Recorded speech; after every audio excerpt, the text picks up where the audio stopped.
literally killed this girl, and it came close to killing me. I don't know how much time we got, but I had dreams where I was going to be killed, and I rebuked those dreams and said no. And one night I woke up and I actually was bleeding. I'd had a demon attack me.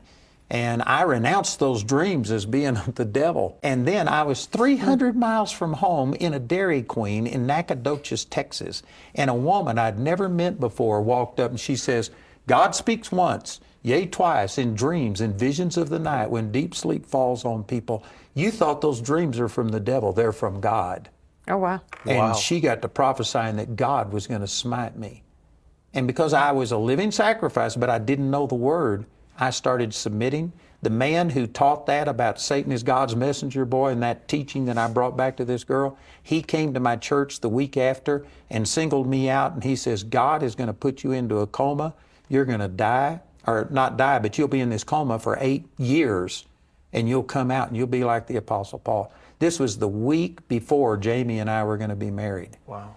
And all of these things converged, and I went and got my physical. Back then you had to have a physical and a doctor's something to get married, and they found out I had yellow jaundice, which isn't life-threatening unless you don't rest. You have to go on bed rest for 6 weeks and do nothing. And I was going to get married the next week. I said, I'm not going to do it. I was pouring concrete for a living, and they said, if you don't rest, you could die. You'll go into a coma. And this guy came and prophesied that I was going to go into a coma, these 2 dreams. All of these things converged. Wow. And I was sitting there. I went out to eat with this pastor and the preacher, and there was about 15 people.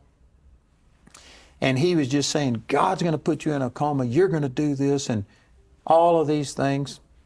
And I was ignorant on what the word said. And so I said, if that's God's will, I'll accept it.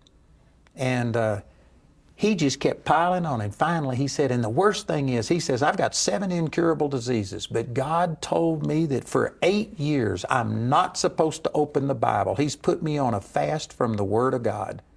And I didn't know much, but I had learned that you're supposed to meditate in the Word day and night. And when he said that, it's just like scales fell from my eyes. And I remember I stood up and I said, this is the devil. I rebuke you. I rebuked him. And I walked out of that restaurant. I walked out of that Baptist church and never went back. And Jamie and I got married and I got healed.